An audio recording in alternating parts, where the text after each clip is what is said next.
Salam damai dan sejahtera di dalam nama Tuhan Yesus Kristus untuk saudara sekalian dimanapun berada. Kita membaca dan merenungkan firman Tuhan dari surat 1 Petrus pasal yang ketiga, ayat 13 sampai 22. Demikianlah firman Tuhan. Lagi pula, siapa yang akan berbuat jahat terhadap kamu jika kamu rajin berbuat baik? Tetapi sekalipun kamu harus menderita juga karena kebenaran, berbahagialah kamu. Sebab itu janganlah takut kepada mereka dan janganlah gentar. Kuduskanlah Kristus di dalam hatimu sebagai Tuhan. Siap sedialah pada segala waktu untuk memberi pertanggungan jawab kepada tiap-tiap orang yang meminta pertanggungjawaban dari kamu tentang pengharapan yang ada padamu. Tetapi haruslah dengan lemah lembut dan hormat, dan dengan hati nurani yang baik, supaya mereka yang memfitnah kamu karena perilakumu yang baik dalam Kristus menjadi malu karena fitnah mereka itu. Sebab lebih baik menderita karena berbuat baik, jika hal itu dikehendaki Allah, daripada menderita karena berbuat jahat. Sebab juga Kristus telah menderita sekali untuk dosa-dosa kita. Ia yang benar untuk orang-orang yang tidak benar, supaya ia membawa kamu kepada Allah. Ia yang telah dibunuh dalam keadaannya sebagai manusia, tetapi telah dihidupkan menurut roh. Dan di dalam roh itu juga ia pergi memberitakan Injil kepada roh-roh yang di dalam penjara, yaitu kepada roh-roh mereka yang dahulu pada waktu Nuh tidak taat kepada Allah. Ketika Allah tetap menanti dengan sabar waktu Nuh sedang mempersiapkan baterainya, di mana hanya sedikit, yaitu 8 orang yang diselamatkan melalui air bah itu. Juga kamu sekarang diselamatkan oleh kiasannya, yaitu baptisan. Maksudnya bukan untuk membersihkan kenajisan jasmani, melainkan untuk memohonkan hati nurani yang baik kepada Allah, melalui kebangkitan Yesus Kristus, yang duduk di sebelah kanan Allah setelah ia naik ke surga, sesudah segala malaikat, kuasa dan kekuatan ditaklukkan kepadanya. Demikianlah firman Tuhan. Berbahagialah kita yang menyimpan firman Tuhan, mengerti dan melakukannya dalam kehidupan setiap hari. Saudara yang kekasih di dalam Kristus, perikop dari surat 1 Petrus pasal 3 ayat 13 sampai 22 merupakan salah satu teks paling padat dan teologis dalam seluruh surat Petrus. Di dalamnya penderitaan, kesaksian iman, kristologi, soteriologi, sakramentologi, dan eskatologi dipadukan dalam satu rangkaian argumen pastoral. Rasul Petrus menulis kepada jemaat yang hidup sebagai minoritas tertekan, sehingga teks ini harus dibaca dalam horizon penderitaan yang nyata dan berkelanjutan. Rasul Petrus tidak menawarkan jalan keluar pragmatis dari penderitaan, melainkan menanamkan cara pandang iman yang berakar pada karya Kristus. Dengan demikian, perikop ini bukan sekedar penghiburan, melainkan pembentukan teologi penderitaan Kristen. Saudara yang kekasih dalam Kristus, mari kita telusuri satu ayat demi satu ayat. Pertanyaan restoris pada ayat 13 mengenai siapa yang akan berbuat jahat jika orang percaya bersemangat dalam kebaikan tidak dimaksudkan sebagai jaminan mutlak. Rasul Petrus berbicara dalam kerangka normatif etika sosial, bukan dalam kapasitas historis tanpa pengecualian. Kebaikan tidak selalu mencegah penderitaan, tetapi kebaikan menyingkapkan ketidakadilan dunia yang telah jatuh ke dalam dosa. Dengan berbuat baik, orang Kristen memaparkan kontras antara nilai kerajaan Allah dan sistem dunia. Karena itu, kebaikan menjadi bentuk kesaksian sekaligus resiko. Ayat 14 menegaskan kemungkinan penderitaan oleh karena kebenaran. Suatu konsep yang menempatkan penderitaan dalam bingkai teologis, bukan sekedar sosiologis. Rasul Petrus menyebut mereka yang menderita karena kebenaran sebagai berbahagia. Suatu paradoks Injil yang berakar pada ajaran Yesus dalam khotbah di bukit. Kebahagiaan ini tidak meniadakan rasa sakit, tetapi melampaui penderitaan melalui pengharapan rohani. Kebahagiaan tersebut bersumber dari relasi yang benar dengan Allah, bukan dari kondisi eksternal. Dengan demikian, penderitaan menjadi tanda partisipasi dalam jalan Kristus. Sementara larangan untuk takut dan gentar menegaskan transformasi orientasi batin orang Kristen. Ketakutan terhadap manusia diganti oleh rasa hormat yang kudus kepada Allah. Ayat ini sebagai pembebasan batin dari tirani ancaman dunia yang seringkali melumpuhkan daripada penderitaan itu sendiri. Ketika rasa takut dikuasai oleh iman, penderitaan tidak lagi menentukan identitas orang Kristen. Iman memampukan keberanian yang tenang dan rasional. Saudara yang kekasih di dalam Kristus, perintah untuk menguduskan Kristus sebagai Tuhan di dalam hatimu merupakan pusat teologis dari perikop ini. Kristus tidak hanya diakui sebagai juru selamat, tetapi sebagai Tuhan yang memerintah batin dan kehendak. Pengudusan Kristus bersifat eksistensial, mencakup seluruh orientasi hidup. Dengan demikian, Kristus di pusat hati. Orang Kristen memperoleh stabilitas rohani di tengah tekanan. Kristologi ini di sini bersifat praktis dan transformatif. Kesiapsediaan memberi pertanggungjawaban iman menunjukkan bahwa kehidupan orang Kristen bersifat apologetis secara inheren.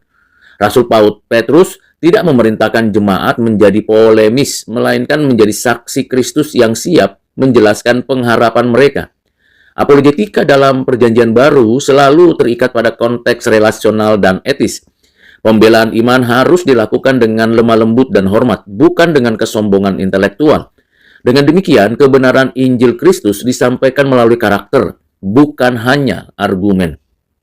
Saudara yang kekasih di dalam Kristus, hati nurani yang baik menjadi fondasi kesaksian orang-orang Kristen di tengah fitnah. Nurani di sini bukan sekedar perasaan subjektif, tetapi kesadaran moral yang dibentuk oleh Injil Kristus. Hidup yang konsisten seringkali membungkam tuduhan palsu lebih efektif daripada pembelaan verbal. Ketika nurani dijaga kemurniannya, penderitaan tidak berubah menjadi kepahitan. Sebaliknya, penderitaan menjadi sarana pemurnian iman. Rasul Petrus kembali menegaskan prinsip moral bahwa lebih baik menderita karena berbuat baik daripada karena berbuat jahat. Prinsip ini menempatkan penderitaan dalam kategori etis, bukan nasib buta. Penderitaan yang sejati secara Kristen adalah penderitaan yang dialami dalam ketaatan kepada Allah. Penderitaan semacam ini tidak mencemarkan iman, melainkan memuliakan Allah. Dengan demikian, saudara, penderitaan menjadi bagian dari kesaksian Injil. Ayat 18 merupakan pusat kristologis dan soterologis pada perikop ini. Kristus menderita sekali untuk segala dosa, menegaskan finalitas dan kecukupan karya penebusannya. Ayat ini sebagai ringkasan Injil dalam bentuk paling padat dan mendalam. Penderitaan Kristus bersifat unik, tidak terulang, dan tidak dapat ditambahkan oleh penderitaan manusia. Semua penderitaan orang percaya bersifat partisipatif, bukan penebusan. Kontras antara orang benar dan orang tidak benar menegaskan dimensi substitusioner salib. Kristus yang benar menggantikan manusia yang tidak benar untuk mendamaikan manusia dengan Allah. Inilah inti Injil Kristus, pertukaran ilahi, yang didasarkan pada anugerah Allah, bukan jasa manusia. Tanpa substitusi ini, penderitaan orang Kristen kehilangan makna teologisnya. Salib Kristus menjadi dasar seluruh penghiburan iman orang-orang Kristen. Tujuan penderitaan Kristus adalah membawa manusia kepada Allah, menegaskan bahwa keselamatan bersifat relasional. Keselamatan bukan hanya pembebasan dari hukuman, tetapi pemulihan persekutuan dengan Allah. Rekonsiliasi merupakan inti narasi penebusan Alkitab. Dengan diperdamaikan, manusia dipulihkan ke dalam relasi perjanjian. Disinilah penderitaan Kristus membuka jalan menuju kehidupan bersama Allah. Saudara yang kekasih di dalam Kristus, pernyataan bahwa Kristus dibunuh dalam daging tetapi dihidupkan dalam roh menunjukkan transisi dari penderitaan menuju kemuliaan. Ini bukan dualisme tubuh dan roh, melainkan perubahan kondisi eksistensial. Kebangkitan merupakan validasi ilahi atas salib Kristus dan ketaatan Kristus. Pola ini menjadi paradigma kehidupan orang Kristen. Penderitaan mendahului kemuliaan. Tidak ada kemuliaan tanpa salib. Ayat ini juga yang menjelaskan tentang Kristus memberitakan kepada roh-roh dalam penjara. Merupakan salah satu bagian paling sulit dalam Perjanjian Baru. Dalam tradisi reform, tafsiran tentang kesempatan kedua keselamatan setelah kematian. Ia memahami dalam pengertian teks ini sebagai proklamasi kemenangan Kristus atas kuasa-kuasa jahat. Dengan demikian, teks ini bersifat kosmik dan triumphal, bukan spekulatif. Kristus dinyatakan sebagai Tuhan atas seluruh ciptaan. Rujukan pada zaman Nuh menempatkan penderitaan dan keselamatan dalam kerangka sejarah keselamatan. Kesabaran Allah pada zaman Nuh menunjukkan bahwa penghakiman selalu didahului oleh anugerah Allah. Sedikitnya orang yang diselamatkan tidak meniadakan kesetiaan Allah terhadap janjinya. Sementara air bah menjadi simbol penghakiman sekaligus sarana keselamatan. Paradoks ini menggarisbawahi karakter kompleks dari karya Allah. Tipologi air bah dan baptisan menegaskan bahwa keselamatan bukan hasil pembersihan lahiriah. Baptisan tidak bekerja secara mekanis, melainkan sebagai tanda anugerah Allah. Sakramen menunjuk pada realitas rohani yang lebih dalam, yaitu penyatuan dengan Kristus. Baptisan memperoleh maknanya dari kebangkitan Kristus, bukan dari tindakan manusia. Dengan demikian, iman dan anugerah Allah tetap menjadi pusatnya. Saudara yang kekasih di dalam Kristus, Rasul Petrus menekankan bahwa baptisan berkaitan dengan permohonan hati nurani yang baik kepada Allah. Ini menunjukkan bahwa iman bersifat personal dan eksistensial. Sakramen tidak dapat dipisahkan dari respon iman. Tanpa iman, sakramen kehilangan makna rohaninya. Baptisan menjadi tanda kehidupan baru dalam Kristus. Kristus yang bangkit kini duduk di sebelah kanan Allah menandakan supremasinya. Kedudukan ini menegaskan pemerintahan Kristus atas sejarah dan kosmos. Pemerintahan Kristus menjadi jaminan bagi gereja yang menderita. Tidak ada kuasa yang berada di luar kendalinya. Dengan demikian, saudara, penderitaan gereja tidak pernah sia-sia. Penaklukan malaikat, kuasa, kekuatan menunjukkan dimensi kosmik keselamatan. Keselamatan tidak hanya bersifat personal, tetapi juga kosmik dan eskatologis. Kemenangan Kristus bersifat sudah dan belum, already and not yet. Gereja hidup di antara kemenangan yang telah dinyatakan dan kepenuhannya yang akan datang. Ketegangan ini membentuk spiritualitas pengharapan. Saudara yang kekasih di dalam Kristus, perikop ini secara keseluruhan membentuk spiritualitas penderitaan yang berakar pada Kristus. Penderitaan tidak dimaknai sebagai tanda ditinggalkan Allah, melainkan sebagai partisipasi dalam karya Kristus. Salib selalu mengarah pada mahkota, dan iman orang Kristen memandang penderitaan dari perspektif kebangkitan. Inilah sumber penghiburan sejati.